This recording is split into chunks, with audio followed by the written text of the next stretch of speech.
barabara kama barabara, mimi lami nilienda kuiona mwaka 82 Dar es Salaam. Tulikuwa hatujui lami, lakini sasa hivi lami hadi nje kabisa. Sasa hivi haya inakuja umeme kabla hajaanza kazi Samia wetu.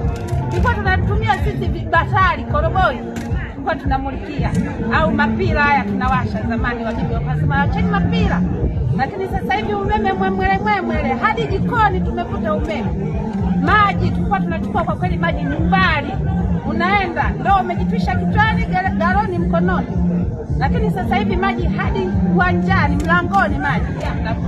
Hospitali wamama wajawazito mara nyingi sana walikuwa wanateseka sana kujifungulia njiani, hospitali zilikuwa mbali, wanaumwa uchungu ghafla, wengine uzao wao uko karibu, wanaondoka mpaka watafute usafiri, wanajifungulia majumbani, wanajifungulia barabarani.